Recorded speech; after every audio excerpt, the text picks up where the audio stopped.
Have you ever wondered what it would be like to work with an interior designer on your next project? Listen, I get that not everybody can afford to bring a professional in for their upcoming design job, but you guys, did you know that there is a package that many designers offer that might be right within your budget? Stick around, I'm going to tell you all about it.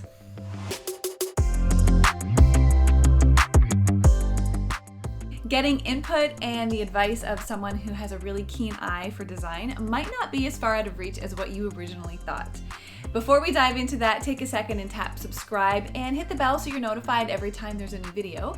Just a reminder, I release a new video all about interior design every Thursday. So about 5 years ago, we embarked on an interior design project and we completely remodeled the main floor of our home and redid our kitchen. I'll link that video in the description box below if you want to check it out. I posted a photo of my new kitchen on Instagram, and as a result, I started getting friends and family reach out asking if I would help them with their upcoming projects. And over the last 5 years, I just realized what I thought was a little interest is actually something that I deeply, deeply love and I wanted to learn more about. So I enrolled in interior design school, started working with more clients, created some packages on a website where I could help people create spaces that they love, and have turned it into my own small business. But did you know that as I was researching what other interior designers do, I realized that one of the packages I had on my website was actually really common in the world of interior design. And that is this: many designers have what you call an EDesign package. And that means that no matter where you are in the world, you can connect with your favorite interior designer, pay a fee, and get a consultation all about your space and the transformation that you're hoping to make in your home. Now, check out the designers near you because everyone's packages look a little bit different. How much they charge also really is going to vary, and what's included in a consultation will definitely be different from person to person. But I can just speak from my experience, and I want to take you behind the scenes a little bit today and show you what an EDesign consultation looks like for me. And like I said, it might be different for a designer near you. The thing with EDesign consultations is you can literally be anywhere in the world and work with a designer. So let me show you really quickly what an EDesign package includes. Most people typically are browsing my website first and they review the various packages that I have. And one of the things I notice is that all of my prices are listed on the packages. Now, often the price will increase based on the scope of the job, based on how many rooms and what the whole project is going to involve, but the EDesign consultation is a flat rate. And if you want 1 hour of my time, that's going to be the flat rate for an EDesign consultation.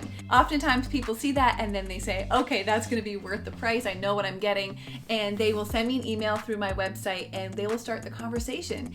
And I'll send them a link to a questionnaire that helps me learn a little bit more about them. I find out the styles that they're drawn to, their likes, their dislikes. We even talk about their favorite colors versus colors that they might hate and never want to have in their home. And I asked for some different accounts that I can go to online so that I can see visuals of the type of interiors that they are drawn to.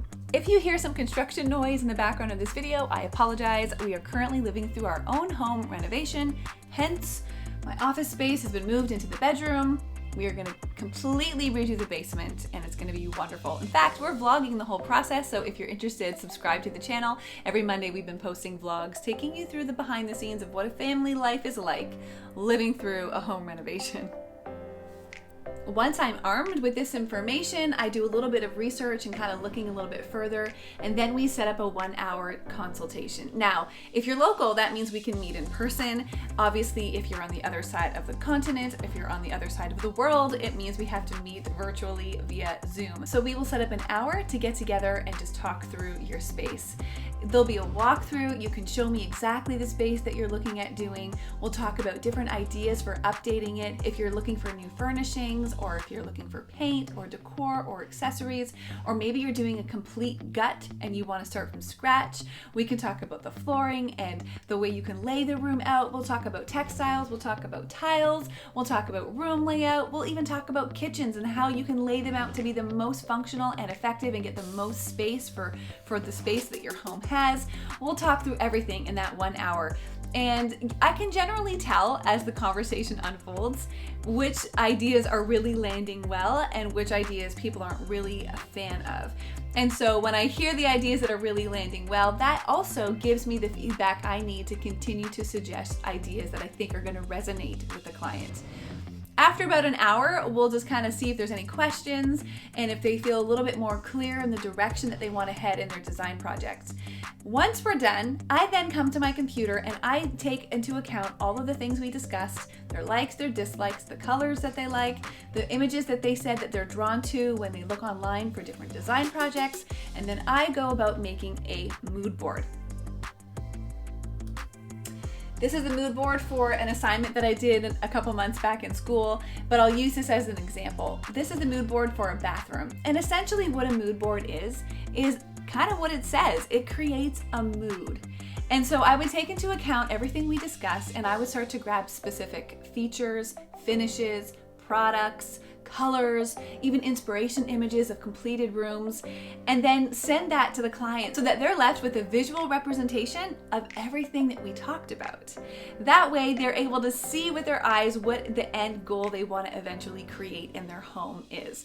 This is not a step-by-step guide. This is not a specific list of products to go out and purchase, but it is a mood board so that they can see, yes, this is the mood we talked about. We captured it with our words, but now we're being able to see it visually, and it can really be like a roadmap to help clients go and execute their own design projects. A mood board is actually something that's used in design projects on the regular. It's not just something reserved for EDesign consultations. So for example, I have behind me a few different mood boards. This one here is called Vintage Boho Chic, and we arrived at that name after going through many images online, hearing what the client loved, hearing what she was drawn to. Now, this is not an EDesign consultation, but still our starting point was a mood board. And once I learned what she was kind of going after, I realized she was drawn to a wide array of styles, including really vintage things. She loved the whole bohemian kind of vibe, but also there was a little bit of like a minimalist Scandinavian approach to some of the pieces she liked. So I put together this mood board and sent it over to her. She fell in love, and this literally became the roadmap for us as this project unfolded. The really cool thing with this project is that she wanted everything to be vintage, secondhand, Facebook Marketplace, thrifted, that whole thing. So in order to pull all of that together, this mood board became so helpful. She actually just moved into her apartment last week, and so I came in and had a little peek, and seeing all of these random finds that she found online. We sourced them from all over the place, but seeing them all come together in one space, it truly was like this mood board came to life, but only better. Like, it looks so outstanding. Another project I'm working on here, I'm actually going to share it with you in a couple of weeks. I'm going to show you this whole project, and it was for an outdoor balcony space. And this client really liked the kind of minimal Scandinavian approach, but she also had a little bit of a bohemian flair. So we created this mood board to find out if we were heading in the right direction before I progressed with her project. With this one, we actually made some tweaks to the mood board before we signed off on it as like, this is going to be our approach.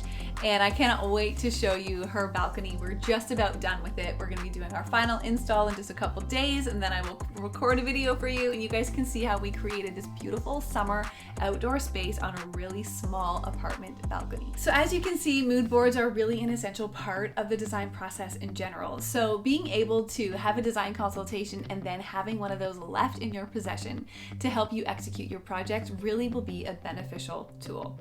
Like I said at the beginning, every designer does it differently. If you have a local designer that you really love and you want to have a consultation with them, check their website, give them a phone call, find out what exactly it is that they offer. Not everybody offers the same thing. Not everyone's price points are the same.